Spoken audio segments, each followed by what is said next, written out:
Hello and welcome to today's episode. I want to start by opening with some life updates and what's going on in my world at the moment. And I've written a couple of things down because there's actually quite a few things I want to update you all on.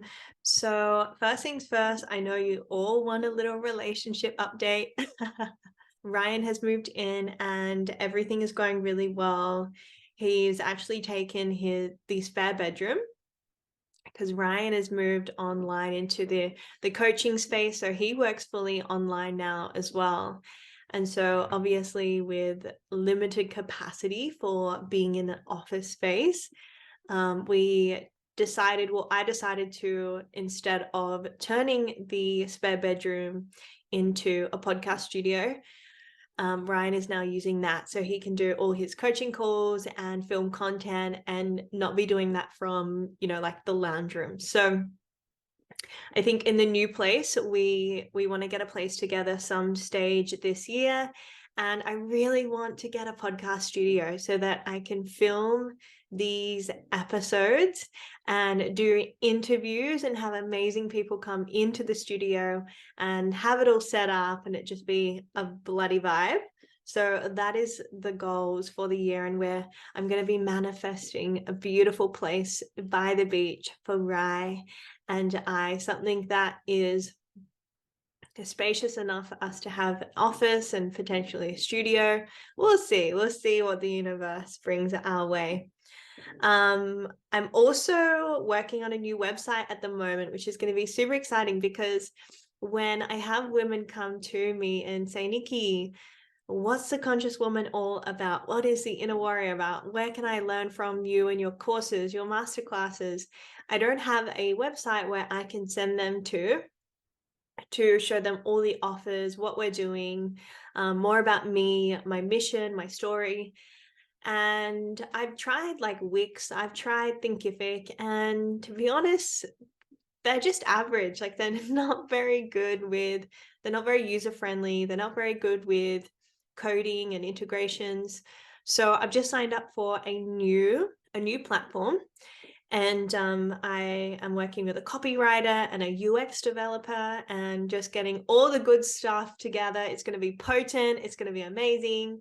I cannot wait until it's live. And so you can go there and you can learn all about what we're doing in this space. So again, programs, upcoming events, book launches, blogs, podcasts, like the one stop, all there. And you can sign up from that page as well. So now if you're wanting to join our programs, you can sign up directly from the website. So it's going to be amazing. And I cannot wait. I'm so excited. When I was first starting out in business, in this online space, I felt like I needed to do everything myself. And when you have a business, it's really important that you don't just see yourself as a technician, which means that I'm not just technically good at like one skill, because as a coach, where if we know our craft, we're really good at being coaches. But when it comes to being a business owner, that's a completely different skill in itself, right? You need to learn about marketing. You need to learn about client acquisition. You need to learn about sales. You need to learn about team, like creating teams. And if you are good across the field, then you'll have like a really successful business.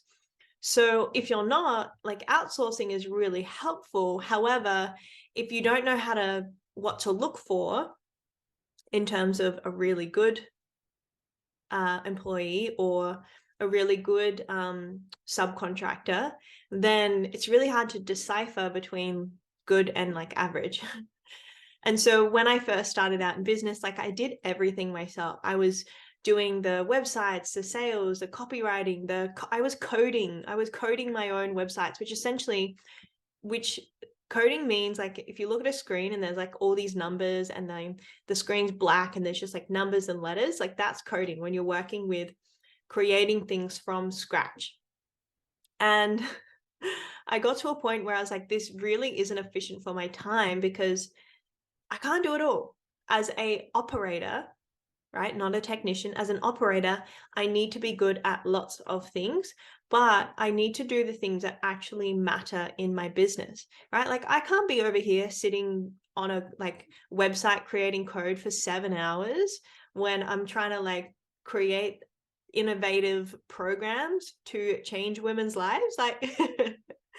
I need to hire I need to hire people to do that for me. And that was really hard because I was like, I need to be an operator and do everything, and no one's going to do it as good as me. And I have been hiring a lot. I have a lot of subcontractors that come in and out of helping me in my business. At one stage, I had 11 subcontractors working for me at one time. Crazy, right? And so when you get really good at it, though, you can delegate and do the things that are essentially low level tasks. So essentially a low level task would be something like, making sure that the email was followed up. It's a low level task because anyone could do that. Whereas a high level task would be, for example, filming a podcast or creating a new program or coaching calls, because only I can do those tasks, right? No one can coach like me in the Conscious Woman, right? And we have support coaches. I have 4 support coaches that do one-on-one calls with our girls in level 2 of the Conscious Woman. And they're there to oversee our level 2 girls, and essentially they're just like guardian angels. They're so beautiful. If you're listening and you're one of our support coaches, I love you guys so much, because you just hover over the girls' journey and you just give them extra love. But what I say to these 4 girls is don't coach like me, because you can't be like me, but I can't be like you, right? So I wouldn't hire for a high level task, but I would hire for these lower level tasks. Anyways, that's my long way of essentially explaining that I've hired these copywriters and these UX developers to come in and do the website. I could do it on my own, but I know it will take me months and it'll be amazing. But now I can have these other subcontractors come in, and in a matter of weeks and maybe a month or so, depending on how high I set the bar and the standard for this website, they can come in and do it in a fraction of the time. And so now I'm saving myself 20, 30, 40 hours, which I can now use to work on higher level tasks. Amazing. And I feel like that is a definition of a high level operator in a business. So that saying, a jack of all trades is a master of none? Well, the longer phrase of that quote is, a jack of all trades is a master of none, but better than a master of one. So essentially, what that quote is saying is, yes, it is great to be good at one thing, but you also have to be good at many things across the board. So I highly recommend, when you're starting out in your business, get good at lots of things, because then you know what is a good standard to hire people and get people in, and starting on working, get multiple technicians in that can help you across the board. Next thing I want to share is a masterclass that I did last Saturday. So last Saturday, I facilitated a masterclass. It was called the Embodied Feminine. And essentially, the masterclass was teaching women how to embody more of their feminine energy. I also released a podcast last week talking more about this, so I'm not going to dive into that. If you're keen to learn more about being an embodied feminine divine woman, go and listen to the latest episode on what you need to let go of to embrace your feminine energy. But that masterclass was just incredible. There are so many amazing women on there. We had 51 women register, and there's still opportunity to get your hands on the replay. So if you're keen to get the Embodied Feminine Masterclass replay, DM me the word replay and I will send it to you. It's $111 at the moment. So if you're keen, send me the word replay and I will send you the link, and you can go in, you can purchase the replay and watch that there. And then another thing that's also been coming up for me is my own personal healing with my feminine energy, in particular, my womb healing. So I had a spiritual healing session this week, and I've been really asking the universe for womb healing this year. I know it's something that I haven't dove into with my healing because it's kind of a scary thought for me. I have some sexual trauma from my past.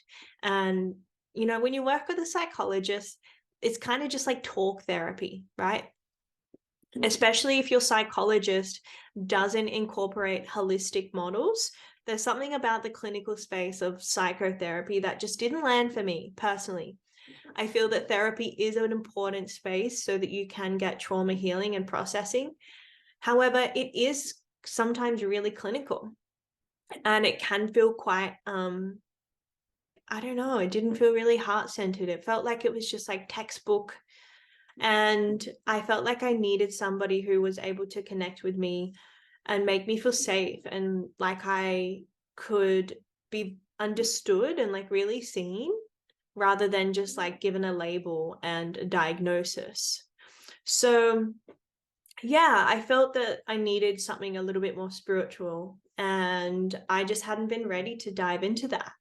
So I found this spiritual healer, and her name's Lisa. She's so beautiful, and she did a beautiful session with me yesterday. And essentially, she did some work on my lower chakra centers, which are my root chakra and my sacral chakra. Now, if you haven't heard of chakras before, you can either Google it, or if you're watching the YouTube episode right now, if you're on YouTube watching this, then essentially we're looking at these lower energy centers here. And if you're listening, essentially I've just got my hand in between my belly button and my I've got my hand in between my belly button and it's like over my my ovaries. And it's this center here. It's this part of our lower belly, sort of like the muffin top area, I would say, a little bit lower than that. And so chakras are essentially a word we use to describe energy centers within our body. And so we have these different chakra points that start from our lower womb space, and then they travel up the center of the body, finishing at the top of the head, which is our crown chakra. And so chakras essentially is the process, like healing our chakras is a process of going into these energy centers and looking at any trauma or wounding or blocks that there is being stored within each center. Now, where this begins to get woo-woo and people don't understand, and the thing about when we don't understand it is that we often judge it, right? So people judge what they don't understand. So by understanding that, the really important thing to recognize first and foremost is that we're all made up of energy. So quantum physics, we look at it from a scientific lens, quantum physics shows us that we are made up of energy and matter, right? So matter being physical things, energy being energetic things you can't see. And energy vibrates, right? So it's something you can't see, but vibrational frequencies can be measured. So just because you can't see it doesn't mean it's not there. So everything is made up of this, right? And if we zoom in on ourselves on a subatomic level, what would happen is we start to zoom in and in and in and in and in, and you would start to recognize that this physical form of matter is actually made up of more energy than it is on a physical form. So when we look at it on a subatomic level, we're made up of more energy than we are physical matter. It's crazy, right? Because we would look at ourselves and go, well, hang on, I'm a physical being, but it's just the illusion that it's created for the perception in which we see ourselves. So we know we're made up of more energy, and through our body, we store energy in these centers here. So she was doing this energy on these lower centers here, and she was starting to like ask me questions about my childhood and ask me questions about my mom. And my mom's so sweet. she's been listening to my podcast episodes every week, and she like sends me a little message and she's like, Nikki, I listened to your podcast. And I told her I got a YouTube channel now, and she's like watching the YouTube videos. Hi, Mom. I see you. And she's been messaging me each week. So, Mom, I love you so much. Shout out to you. So Lisa was asking me these questions about my mom and my relationship with her and what happened growing up when I started to essentially feel unloved by her. And I was telling her how when I was growing up, I felt when my parents separated, when my mom started dating other men, that there was like not going to be enough love for me. So I had this like huge fear and limiting belief that when my mom was dating these new men, that they weren't going to be able to love her like I could. And if mom was loving them, then there wouldn't be any love left over for me. Now, when you think about that, like obviously that's not true. And I know mom listening to this right now, she'd be like, no, like I had so much love for you. But when we're like younger, we create these limiting beliefs and these stories based on our own self paradigm, right? Based on our own experiences. So this was just how I was experiencing that at the time. And I had a lot of like sadness there that I was holding. And she was just like pulling it out of me. And I was like, oh my God, this feels so crazy. And my body was like moving and shifting. And then she was like transmuting it into light. And it was crazy. It was amazing. So that happened. And then there was some other stuff that was coming up from my past, my relationship with dad. And it was just, there was a lot. There's too much to speak about in this one episode. But things are shifting, things are moving. I felt so light after, I felt so loved. But one thing I noticed when it comes to healing is like, just because I had this huge release doesn't mean it's like gone, doesn't mean that it'll never come back.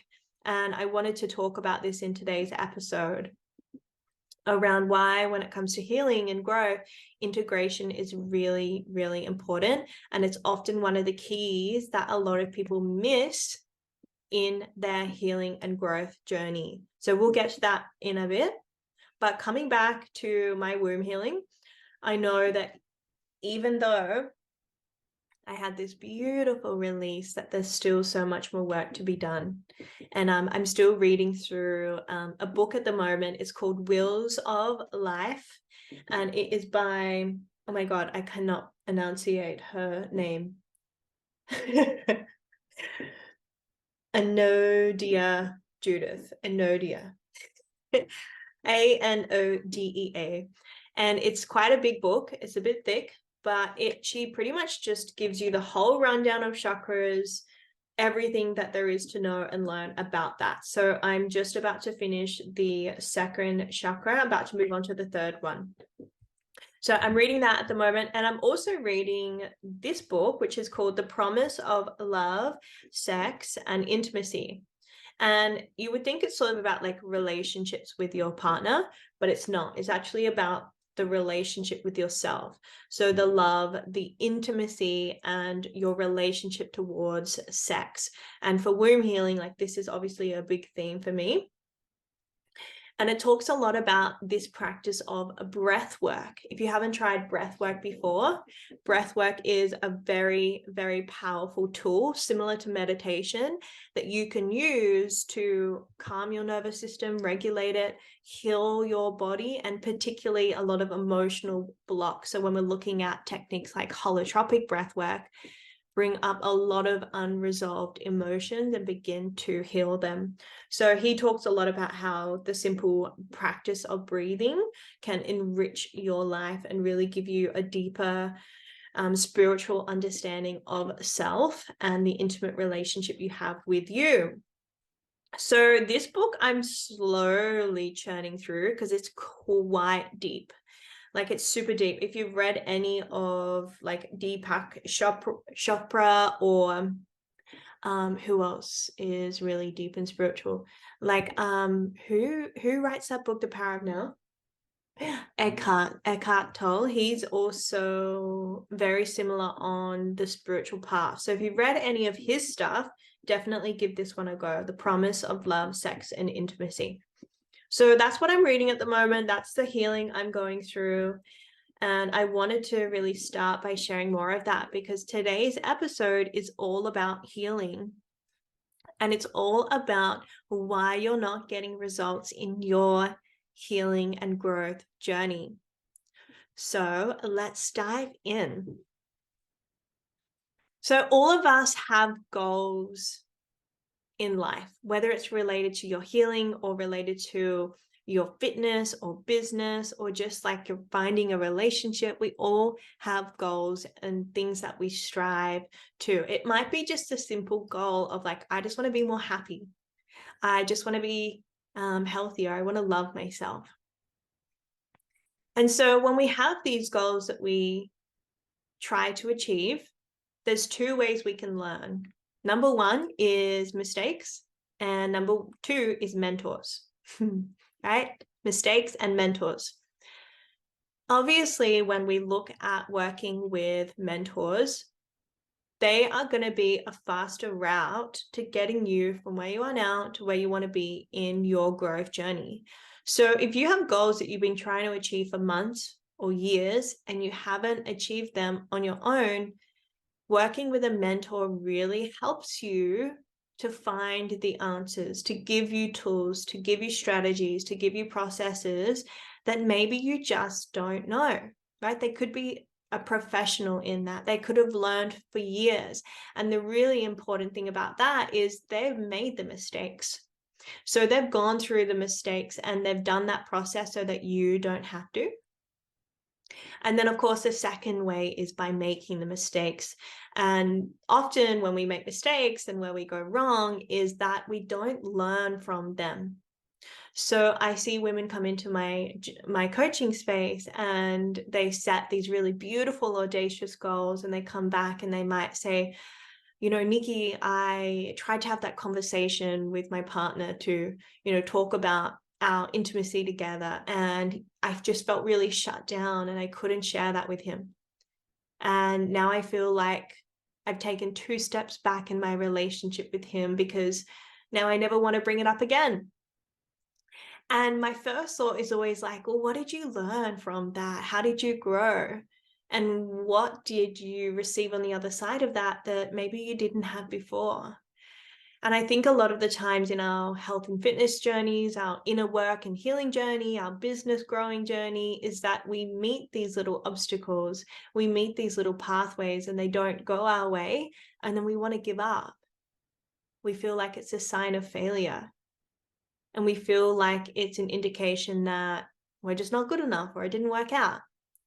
And the thing is like without being able to look at it from the perception of, well, there is no failure, there's only lessons and opportunities to grow and learn, then we can get really stuck. We want to quit, we want to give up, we might leave the relationship or say that, oh, I guess like this job or this business thing isn't for me, when maybe we only tried one time. You know, and it's so funny because before I went into health and fitness, right before I became a PT, like 5 years ago, I actually applied to be a flight attendant, right? So I put in my application, I got through to the next round, and the next round you had to like send through these video interviews. So I sent through my video interviews and I didn't get it. And I kind of just like said to myself, well, I guess it's just not meant to be. And I look back now and I kind of laugh at little Nikki because I'm like, girl, you applied one time and you got let down one time and then just decided that, oh, it's just like not meant for you. Like, no. You know, and I look back now and in hindsight, I'm glad that I didn't like reapply and go for the job because I feel like flight attendant lifestyle would be quite unhealthy and it was not my true purpose in life. But I just kind of laugh because I'm like, oh my gosh, like I applied once and I didn't get it and I just like gave up. I just quit. And I didn't take any learning from it. I didn't take any lessons. I didn't look at how it taught me or what kind of experience I got or what I can do differently next time. I was just like, oh, well, I guess it's just like a sign from the universe. And I think sometimes we do that. Where it's like when things don't work out, we just like blame the universe as if it's a sign that it's not meant for us. And could you imagine if like Thomas Edison decided not to invent the light globe because he failed after the first time? Do you know how many times it took Thomas Edison to fail before he invented the light globe? It took him 80,000 tries. He failed 80,000 times until the light bulb was able to be invented. Was it 80,000? Something crazy like that. It was like 10,000 or 80,000. I don't know. Essentially, he didn't give up after the first time. And so we're over here trying these things, trying to grow, trying to achieve these goals. We fail once and we're like, oh, I guess it's not meant for me. Or, oh, like maybe it's too hard, or it's, a sign from the universe. So, like, the first thing that's getting in the way of your health and your healing and your growth and your goals is that you're giving up too soon. Like, you are not looking at your failure as a sign of growth. You're not looking at your failure as a sign that you are being challenged to learn and grow. And maybe it's the universe seeing if you want it bad enough. Maybe it's the universe seeing if you're actually hungry enough for that growth and for that upgraded version of you. It's the universe being like, hey, are you sure you want that? Because if it was that easy, everyone would just declare it and have it. So the universe might be testing you to see if you want it bad enough.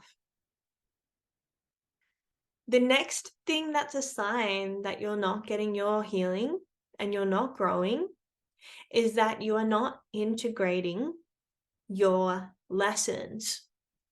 So when we go on our healing journey and we start to grow, is we might learn these patterns. For example, you might know that there's a limiting belief that doesn't serve you in your life. And the only way to change that is by reaffirming the opposite.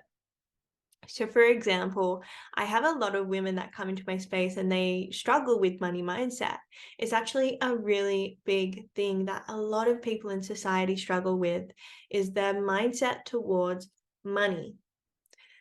And so they come in and they recognize that they have this scarcity mindset. And in order for them to upgrade that, they need to start thinking more abundantly in their life. And what happens is they start getting all of this immediate success and things start moving and they start attracting abundance into their life. And then down the track, they stop doing these tools and these habits that got them into an abundant mindset because things started to work, right? They get comfortable, they get complacent. And then these old patterns of scarcity start creeping back in. And instead of them recognizing that these tools that they initially learn are ongoing lifestyle habits that they need to integrate, they go, oh my God, I'm just the same person. I'm never going to change. Like, I'm back here again. Like, here we go again. And they reinforce that they are not this abundant person and that they're just this scarcity mindset person that will never change. And so the thing about growth and healing is that your patterns that you're wanting to rewire, that you're wanting to change, are patterns, which means that they will come back up again. But the thing is, when you revisit that pattern, the thing that stops you from healing and changing is that you're not integrating. So essentially what that means is when you learn something about that pattern, you have two choices. Number one, you can go, oh, there's this pattern again. Oh my God, I feel like I'm not growing. I feel like I'm not changing. Maybe I'm just stuck. Maybe I'm just broken. Or you can notice the pattern and choose to see it as another opportunity to practice stepping into an abundant mindset. as another opportunity to strengthen your positive thinking, as another opportunity to choose the more empowered, evolved identity you want to step into and become. And so the integration really is the repetition of creating the new pattern, of creating the new paradigm of what you are, rather than just focusing on what you're not. And this is where I see a lot of people, they hit like a plateau and they don't move forwards in their healing because they revisit old patterns and then they don't come back to everything that they're learning, and they focus on what they don't want, which is that pattern, rather than reaffirming and integrating the new upgraded version of who they want to be.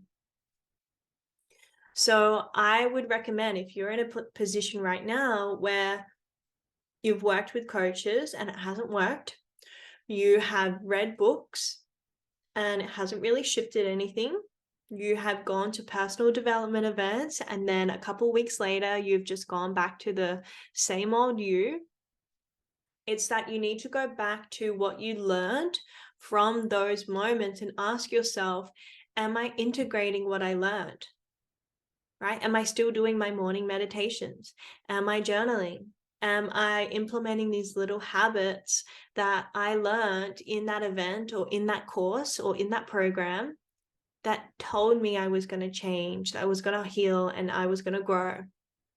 And essentially, if you look back and you don't have any of those tools, right? Like if you were in a coaching container where they didn't actually teach you any tools on how to pattern interrupt, how to break old vicious cycles, you were in the wrong container, girl. Like your mentors and your coaches should be giving you tools and exercises that specifically teach you how to break patterns. If they aren't doing that, they're creating a codependent relationship with them. And essentially, you only get healing in that container. And we don't want that. You want to move out of a 12-week, 16-week, 6-month container and continue healing, to continue growing. And if you're not equipped with those tools, you're going to be leaving that space feeling disempowered, right? Disempowered because you don't know what to do. You don't know how to handle your own limitations, right? And that's not the pathway that we want when it comes to healing. So you should be leaving a program, an event, a course, like feeling that, yes, I've got tools, I've got resources, I've got exercises, I've got new habits that I know I can come back to.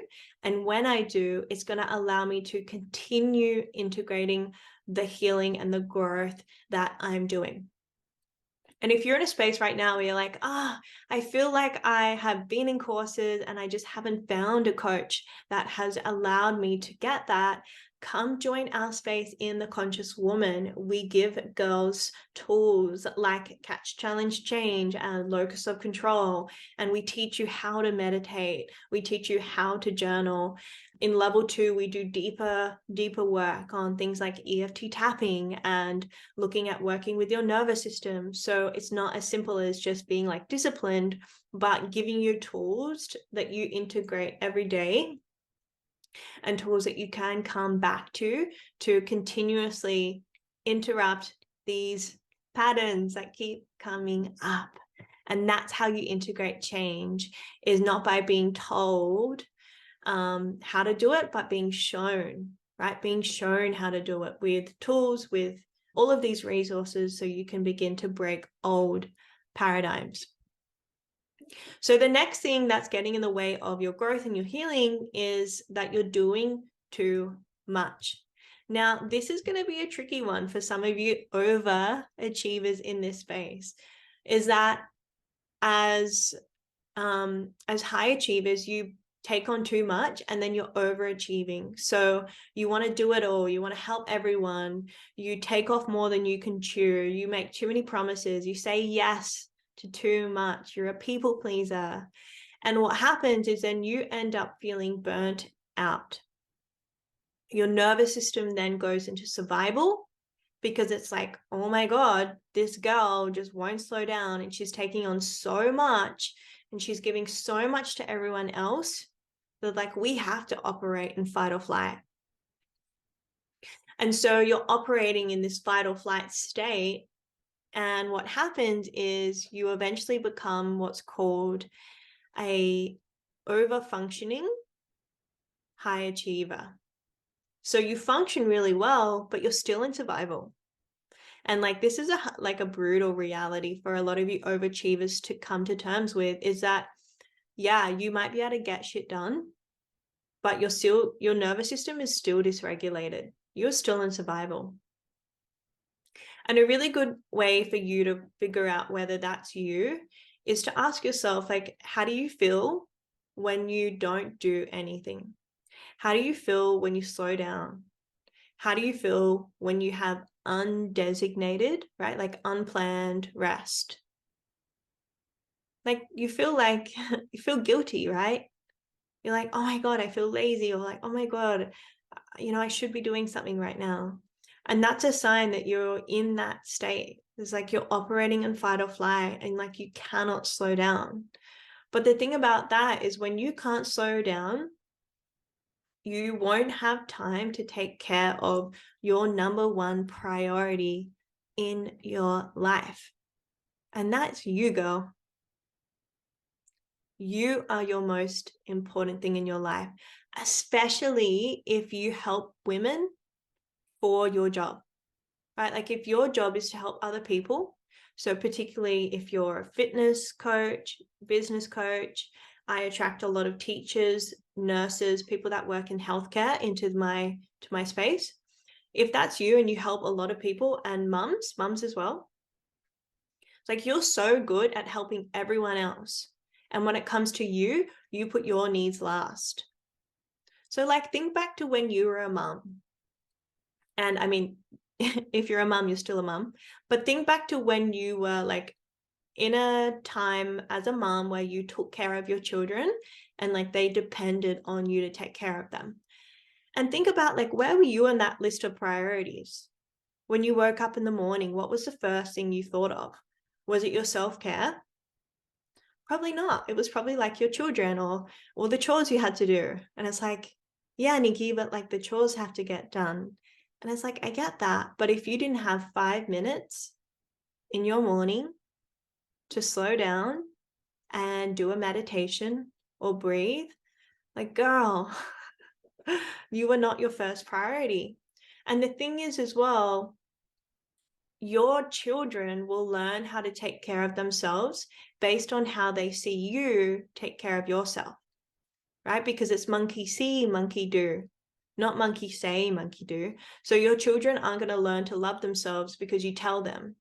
They're going to learn to love themselves because they see you taking that 5 minutes in the morning to meditate or journal or read or put on some favorite music and have a little dance or whatever it is that you love doing in the morning.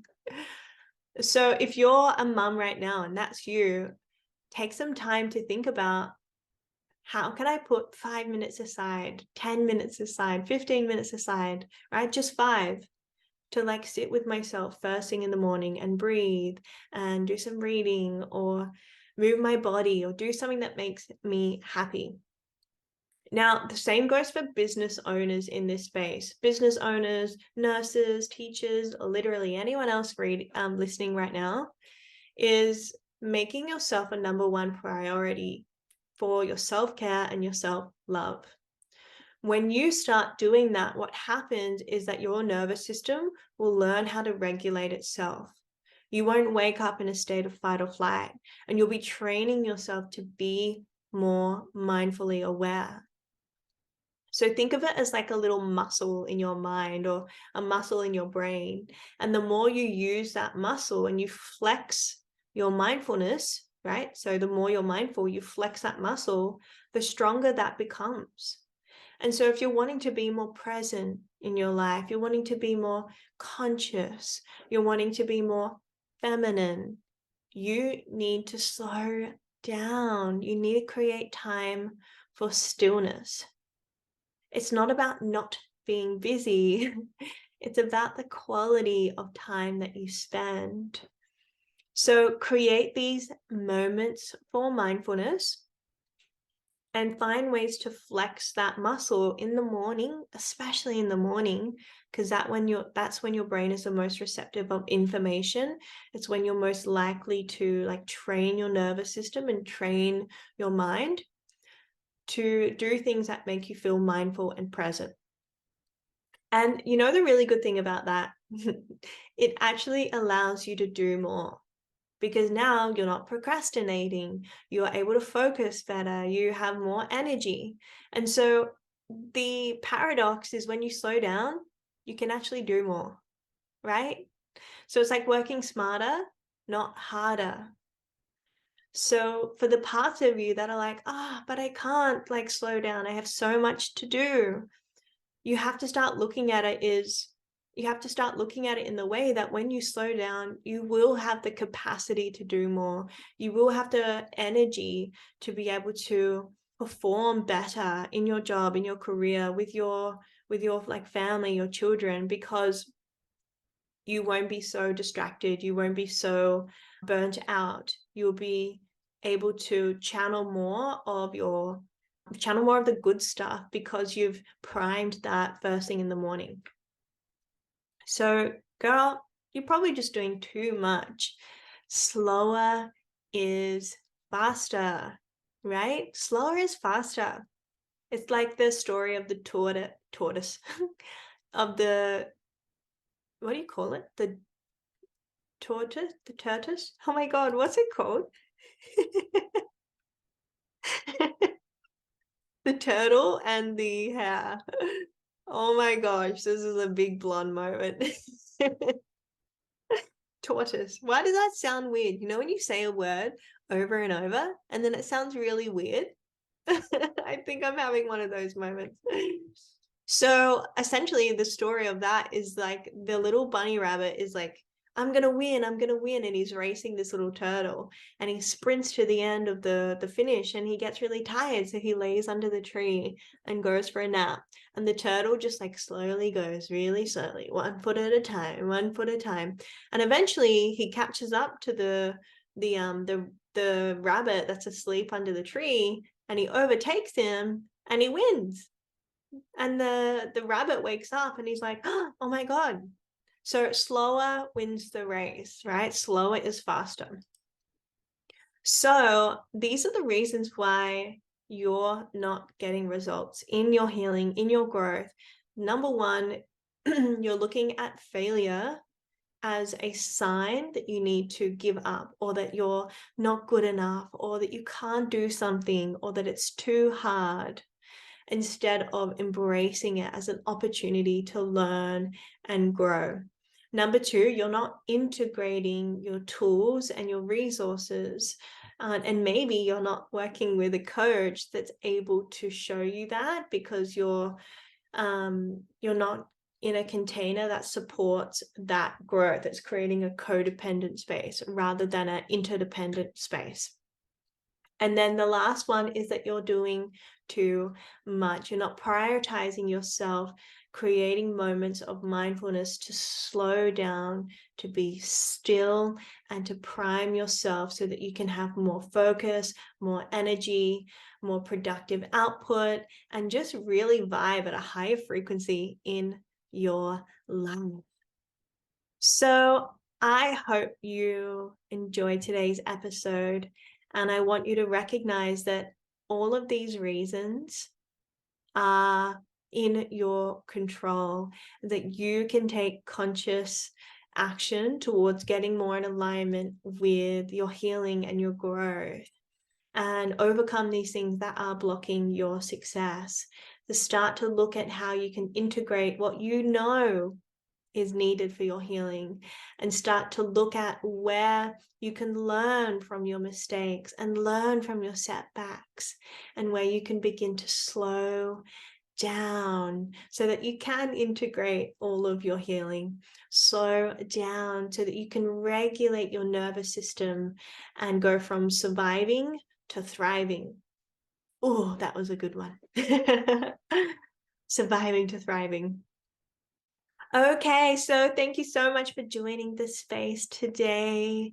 If you're wanting to come and join our space in the Conscious Woman and do some healing and some growth, if you're like, yes, it's my time to grow, to evolve, and just to become a more evolved version and conscious woman in my life, the intakes for TCW close this Monday night.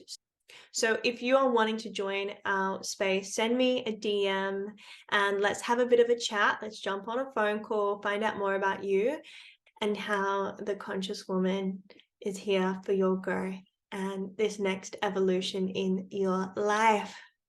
Sending you all lots of love, lots of light, and I will see you in the next episode.